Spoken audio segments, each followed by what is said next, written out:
안녕하세요. 올포50 편집장 최윤성입니다. 오늘 올포50이 만나다 우리 음악가, 작곡가, 또 글도 쓰시는 작가 하은지 자매님 모셨습니다. 반갑습니다. 네, 안녕하세요. 안녕하세요. 이번에는 같이 얘기하는 컨셉으로 한번 준비해봤습니다. 간단하게 자기 소개를 한번 부탁드릴게요. 네, 저는 현재 작곡가로 활동을 하고 있고요. 그리고 간간히 책 집필을 하면서 작가로도 활동을 하고 있는 하은지라고 합니다. 그동안 많은 작품을 하셨잖아요. 네, 네. 어떤 작품들 하셨는지 좀 한데 알만한 거 아니면 또 같이 기억에 남는 것들. 저는 2013년도에 데뷔를 했어요. 2013년 데뷔를 해서 지금까지 올해로 데뷔는 10년 차 됐고요. 그동안 앨범은 한 100여 곡 정도 냈고, 그리고 최근에 낸 신앙 에세이 한 권이랑, 그리고 2권의 장편 소설, 4권의 악보집, 이렇게 총 7권을 출간을 했고, 데뷔하고 나서 황야를 달리다라는 작품이 제가 17살 때 썼던 곡인데, 그게 페이스북에서 근사하게 한 100만 뷰 이상이 터지면서 이제 그거를 계기로 이제 팬들이 좀 유입이 많이 됐었죠. 네, 그렇게 좀 해오고 있습니다. 자신을 소개한다면 하은지는 네. 뭐뭐뭐한 하은지 이렇게 네. 하면 어떻게 하면 좋을 것 같아요? 저는 위로를 주는 하은지라고 말할 수 있을 것 같은데요. 저는 우선은 그냥 말씀에 의거해서는 저희에게 주신 가장 큰 두 계명이 하나님 사랑, 이웃 사랑이기 때문에 제가 하는 모든 일과 모든 예술과 모든 영역에 있어서 그 두 가지는 무조건이라는 우선 생각이 있고요. 이거는 그냥 크리스천이라면 네, 당연히 지루한 얘기. 네. 네. 그리고요. 그 다음에 제 개인적인 건 저는 이제 제가 이제 살아왔던 삶이 항상 어려움이 많았고 나름대로 젊은 나이지만 이런 고난들이 많았기 때문에 그 가운데서 이제 제가 무너진 경험이 많고 제가 좌절하고 아파본 경험이 많다 보니까 이 사람에 대한 그 이해도라든지 사람에 대한 저 사람 얼마나 힘들까? 지금 얼마나 하나님 필요할까? 얼마나 그 주변에 위로가 필요하고 사랑이 필요할까라는 그게 주신 이 음악, 또 책 이런 것들을 통해서 이웃을 위로하고 싶고 사랑하고 싶다라는 그런 마음이 담긴 것 같습니다. 스스로도 굉장히 위로가 많이 필요했던 사람이었다는 거죠? 네, 제가 그러다 많이 보니까 맞아요. 아 나도 위로가 필요한 너도 필요하지 않을까 네, 이런 생각했다는 네, 거죠? 제가 아파봤고 외로웠기 네. 때문에 그 마음 너무 잘 아는 거죠. 음악을 곡을 쓰시는데 이렇게 보통 이제 하면 이제 전공을 하잖아요. 제가 원래 예중을 이제 갈 수도 있었던 상황이었어요. 이제 부모님께서 예중을 보내라고 주변에서 얘기를 많이 들으셨고, 제가 몸담고 있던 학원의 원장님께서도 이 친구는 반드시 예중을 가야 되는 친구다, 소질이 너무 있어서 라고 얘기를 해주셨는데, 그 찰나에 예중을 보낼까 아니면 일반 학교를 보낼까 라는 이 찰나에서 부모님께서 우연히 신문 광고에 미션 스쿨에 대한 그 광고를 보신 거예요. 그래서 항상 원래 저희 교육관이시기도 한데 인성과 영성이 먼저다. 하나님께서 기뻐하시는 아이로 자라는 게 먼저다 라는 이 교육관이 확고하셨기 때문에 이 학교를 또 보내시고자 하는 쪽으로 마음이 또 쏠리셨어요. 그리고 제가 또 어릴 때부터 워낙에 성향 자체가 좀 자유분방하고 뭔가 틀에 박혀 있는 것보다는 자유도를 주고 창작을 마음껏 해라라는 어떤 판에 던져졌을 때 훨씬 시너지를 내는 아이였거든요. 이제 그거를 또 아셨기 때문에 예중을 보낼 형편도 사실 안 됐지만 플러스 이 아이는 좀 다르게 이 아이의 성향에 맞게 키워보자라는 이렇게 결단을 하시고 저를 이 미션 스쿨에 이제 양주에 있는 그 학교로 이제 보내시기로 결정을 하셨죠. 청년들이 꿈과 비전에 대한 고민이 많아요. 네네. 어떤 마음으로 해야 되는지는 알겠지만 내가 실제로 직업을 선택하거나 단순한 얘기지만 내가 좋아하는 걸 통해서 해야 된다고 하잖아요. 내가 잘하는 걸 통해서 해야 되는데 내가 뭘 잘하는지도 모르겠고 내가 뭘 좋아하는지도 모르겠고 그런 친구들도 많이 있어요. 저도 그랬죠. 네. 그래서 그런 친구들에게 어떤 얘기를 해주고 싶으세요? 꿈에 대한 정의 자체가 저는 그러니까 성취가 아니라 이뤄가는 과정 속의 의미라고 생각을 하기 때문에 하나님께서 저희에게 각 사람에게 주신 분명한 목적은 있다고 봐요. 하지만 이제 그 목적이 다양하게 발현이 될 수 있겠지만 그 중심부에는 정체성을 확실하게 먼저 가지는 게 신앙적인 정체성을 네네 가져야 한다. 먼저 다진 이후에 그 위에 그것을 기반을 두고 이제 다른 것들이 수용이 됐을 때 흔들림 없이 나아갈 수 있는데 그게 먼저가 되지 않으니까 자꾸 세상에서 주입하는 꿈 그리고 세상이 성공이라고 말하는 방정식들 이제 그런 것들이 자꾸 상충을 하면서 혼란한 상황들이 펼쳐지더라고요. 아 먼저 내 사명과 내 비전 그리고 나라는 사람 이 땅 가운데 태어난 이 목적 자체가 하나님이 예배하는 예배자다라는 이 목적이 먼저 바로 퍼지고 다양한 경험을 통해서 그 안에서 또 이제 얻을 수 있고 또 배워가면서 또 가려지는 것들이 있지 않겠나라는 이 말을 할 수 있을 것 같아요.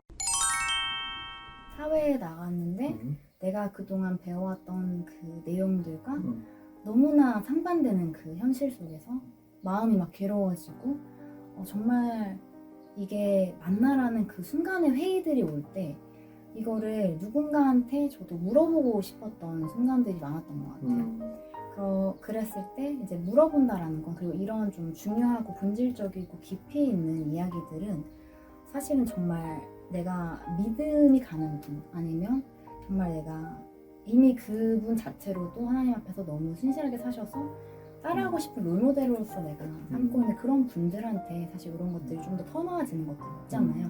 근데 이제 교회 안에 물론 너무 훌륭한 분들도 많으시겠지만 이런 청년들이 이런 고충을 털어놨을 때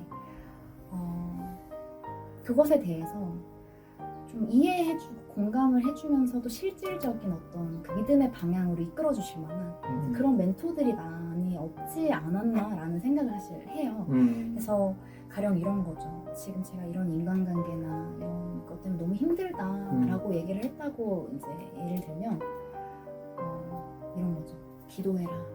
기도가 부족해서 그렇다. 말씀에 다 나와 있다.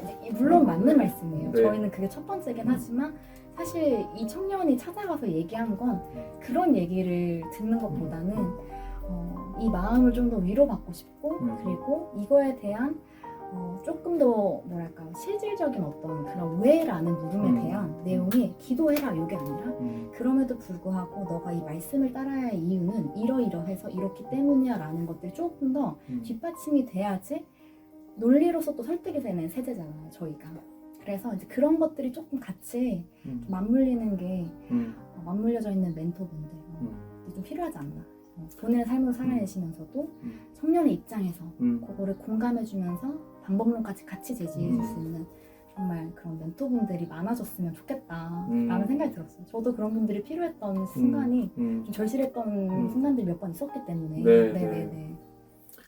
지금 이 마지막 세대 때는 어쩔 수 없이 저희가 미움을 받을 수밖에 없는 것 같아요.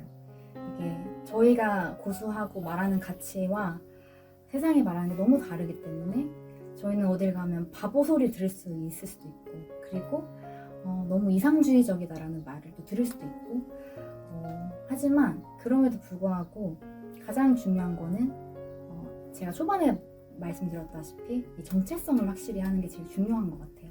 무슨 일을 하든지 간에 누구의 말을 따르기보다는 세상이 하는 말을 따르기보다는 하나님을 예배하는 게 내가 이 세상에 살아가는 이유다라는 거 그리고 이 직업을 가지고 하는 이유다 그리고 결혼을 하는 이유도 마찬가지 연애를 하는 것도 마찬가지 이 정체성을 가지고 본인이 사실 여기서 흔들리지 않으면 어떤 뭐 풍파가 치든 주변에서 100명이 에워싸고 뭐라고 비난을 하든 그런 것들이 중요하지 않더라고요. 왜냐하면 제가 하나님 앞에서 하나님께서 말씀하신 이 말씀과 하나님께서 말씀하신 그 명령을 가지고서 떳떳하게 살려고 어쨌든 간에 발버둥 치다 보면 하나님께서 알아주시기 때문에 이제 그게 가장 사실 큰 위로가 되는 거잖아요. 그래서 이제 그 믿음을 가지고 이제 살아가는 게 정말 중요하다라는 생각이 들었고요. 그리고 이 모든 시절을 또 하나님께서 합력하여 또 선을 이루신다라는 그런 누가 말하는 막연한 거지만 결국 믿음은 또 그런 것이 아닐까요? 그래서 이제 그 믿음을 가지고서 이제 살아가는 것이 청년 때 아주 중요한 것 같아요. 흔들리지 않는 그거를 가지는 거. 우와. 네. 개인 기도 제목 아까 네네. 또 저희가 같이 기억하면 좋겠는 것들 나눠주셨습니다. 네. 저는 그 기도 제목이 원래 사실 되게 많은 사람이었어요.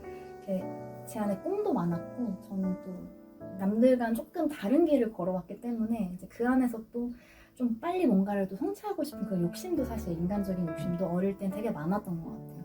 근데 그런 기도 제목과 꿈 같은 것들이 이제 하나님께서 최근 몇 년 사이에 개인적인 힘든 시련들을 겪게 하시면서 그 골방의 시간들 속에서 다 무너뜨려 주셨어요. 그러면서 저한테 이제 물어봐 오셨던 것이 그래서 그 꿈을 준 게 누구냐, 그리고 그럼 너는 누구냐, 너의 준 꿈을 준 사람은 누구고 그 꿈이 정확히 무엇이냐라고 저한테 질문을 하셨을 때 제가 거기서 이제 두 손 두 발 다 들고 하나님의 이름을 빙자해서 내가 내 욕망을 채우고 싶어 했던 것이 있었고, 내가 영광받고 싶었던 마음들도 있었고, 내가 칭찬받고 싶었던 그런 가정들이 있었구나.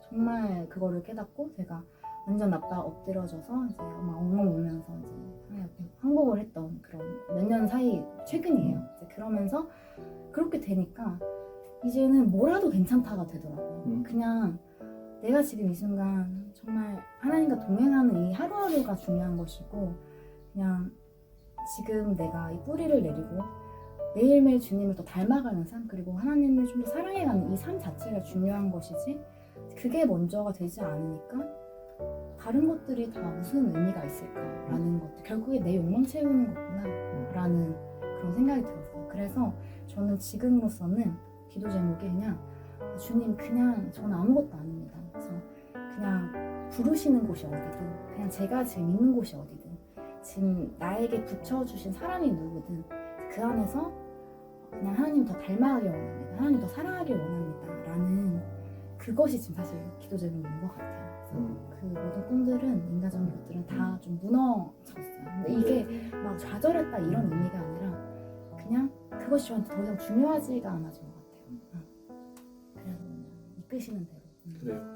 같이 응원하고 기도하겠습니다. 네, 감사합니다. 오늘 바쁜 시간 내주셔서 감사드리고 앞으로도 좋은 교제 있기를 바라고 감사합니다. 네, 감사합니다.